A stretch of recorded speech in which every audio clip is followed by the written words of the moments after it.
What's up YouTube Revolution, ZombfectedGaming 349 at your fingertips.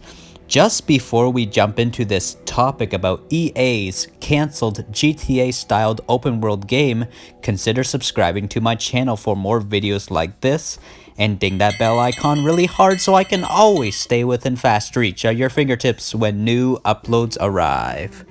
Alright, so let's take some gaming history back to the good old days of the late 2000s, close to 2010.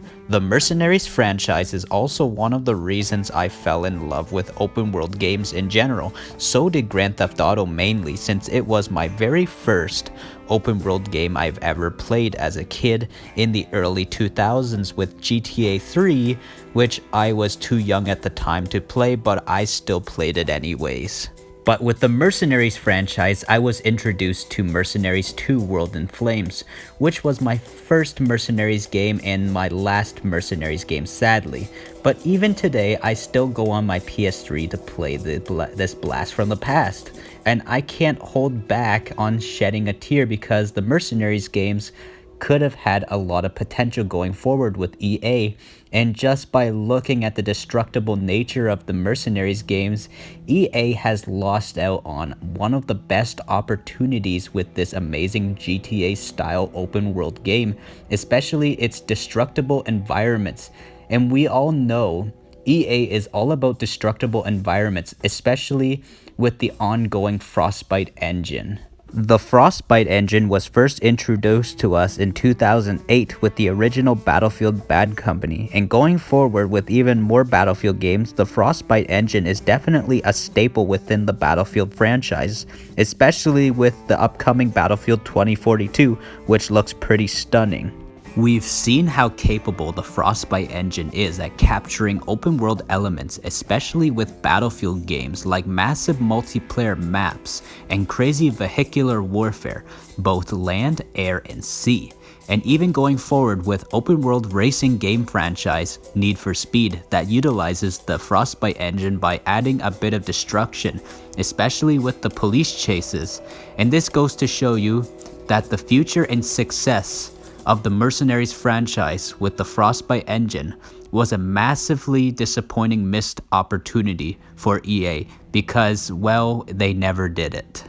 The history about the cancellation of the Mercenaries franchise comes from EA cutting a total of 1,500 jobs, which affected various studios that included the dev team studio responsible for making the Mercenaries games, which was known as Pandemic Studios. By November 17th, 2009, EA officially confirmed the closure of Pandemic Studios, which is just exactly a week and a half before my 12th birthday on November 30th, 2009.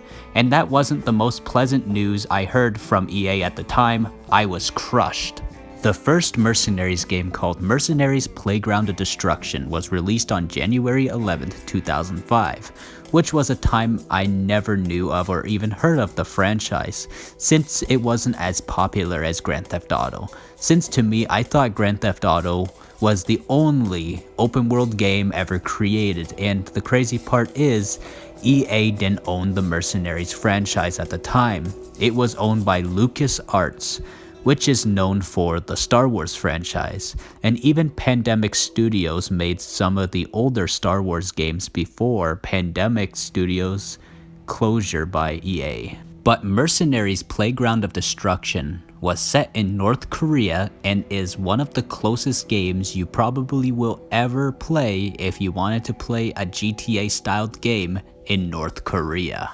Let's turn to my first ever played Mercenaries game I've ever played, that is called Mercenaries 2 World in Flames, and was released on August 31st, 2008 for PlayStation 2, PlayStation 3, Xbox 360, and PC. I did not get the game on release since I was only just a kid at the time, since I was only 10 years old, and I didn't get it till later on in the year, for my 11th birthday for my PlayStation 2. And I had such a blast playing the PlayStation 2 version of the game. In ways, I actually liked the PlayStation 2 version than the PlayStation 3 version. I don't know if it was nostalgia or just it felt better playing the PlayStation 2 version.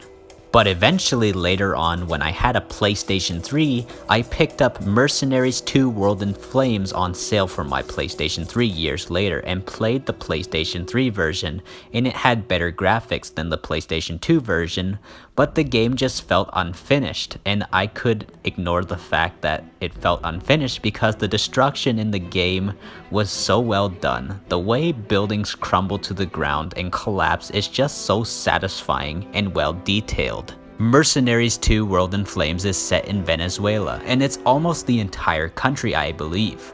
And this map was ginormous, from multiple cities to a massive rainforest, and that's the rainforest that covers most of South America, known as the Amazon rainforest. So let's talk gameplay elements in Mercenaries 2 World in Flames, which is why I call it GTA styled gameplay. We can steal civilian vehicles, GTA style, kill the civilians, GTA style, but there's a cost of punishment to it. You will lose money if you kill or hurt too many civilians. But there's many various amounts of vehicles to drive, which at the time were crazier than GTA vehicles that we see today. Since GTA was more focused on seriousness, especially it was around the same year GTA 4 came out, which was 2008. The crazy vehicles you can drive are the ones you would see in Grand Theft Auto Online today, but minus outflying motorcycles. We can drive many types of crazy strong military vehicles like many different tanks, APCs, armored trucks, but also crazy high performance sport cars that shoot missiles and motorcycles that shoot missiles as well, but they don't fly. But there's also many different helicopters to fly, but no planes to fly. But there are planes in the game, but they are more for airstrikes that you would call in. And there's many different types of airstrikes to call in, like bunker busters to carpet bombers, and even the craziest one out of them all, the nuclear bunker buster. And that's right, you can call in a nuclear bomb in. But they don't blow up the entire city. But the explosion is really strong and even shows the mushroom cloud in the sky. Talking about attention to detail for a 2008 game. The Mercenaries franchise is not just similar to GTA, but similar to other games I like a lot also too. Mercenaries may remind you of the Just Cause games also, since it's all about crazy destruction, but isn't as crazy as Mercenaries destruction, because in Just Cause games you can't level an entire building to the ground. Just Cause has 4 games in the franchise, so it surpassed as many games that the Mercenaries franchise had, but Just Cause 4 has an extreme amount of destruction, especially with the addition of extreme weather with tornadoes and massive snowstorms to extreme lightning storms and sandstorms. Also, another thing the Frostbite Engine does well is with the extreme weather, especially when we've seen it in Battlefield 4 with a hurricane and floods, and now with Battlefield 2042, they've taken it even further with massive tornadoes and sandstorms, and pretty much what Just Cause 4 has in what Battlefield 2042 now will have.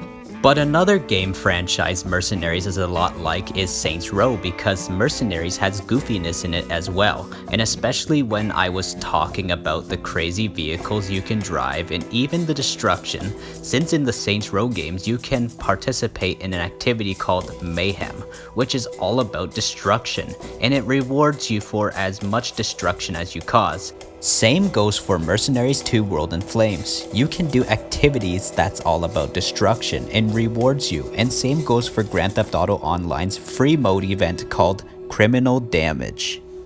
So yeah, EA has missed a massive opportunity with the Mercenaries franchise by a long shot, most likely because EA was so focused on the competition with Activision's Call of Duty franchise with Battlefield, but they could have not have thrown Mercenaries out the window like this, because Mercenaries deserved a lot more, especially since there's only 2 games in the entire franchise.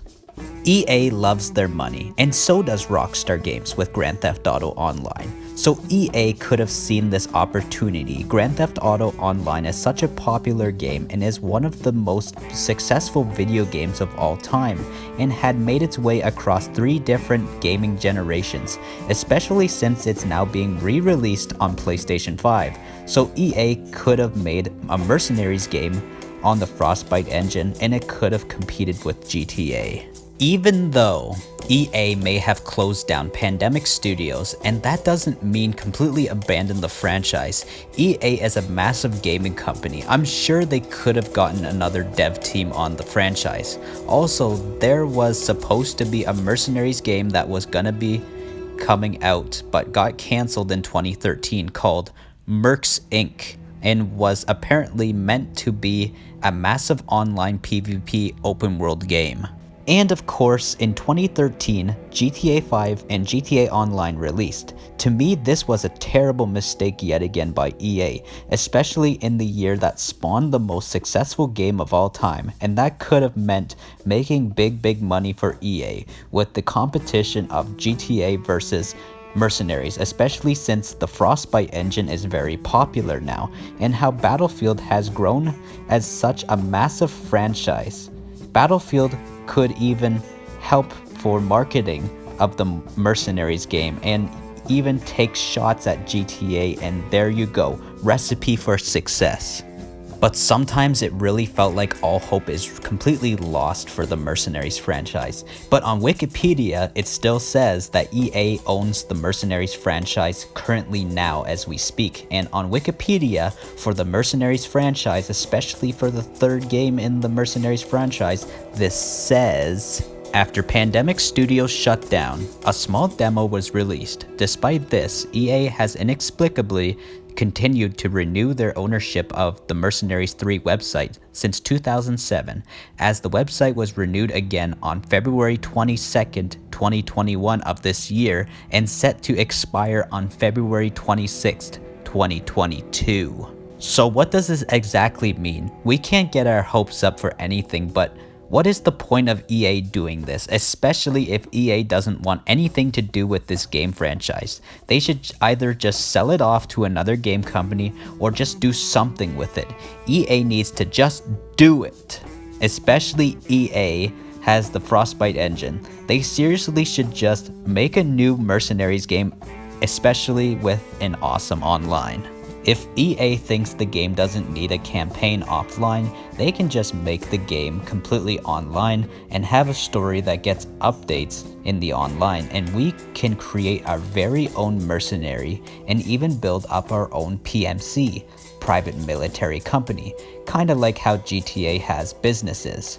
We can do PvP against other players, private military companies, and even fight over NPC military groups or gangs. This would be an awesome game, especially on Frostbite, because it will most likely show an all-out war, free roam session with awesome sound design with battles being heard in the distance. It could literally look like Grand Theft Auto Online, but with Battlefield's feeling of an all-out warfare. But that's all I wanted to talk about. If you like the Mercenaries franchise and want it to come back just as much as I want it to come back, consider subscribing to the channel, and let's see if we can share this video around and spread the word about Mercenaries, and see if EA sees this and convince them to seriously do something with the Mercenaries franchise. Also, don't forget to ding that bell icon really hard so I can always stay within fast reach of your fingertips when new uploads arrive. ZombfectedGaming 349, over and out.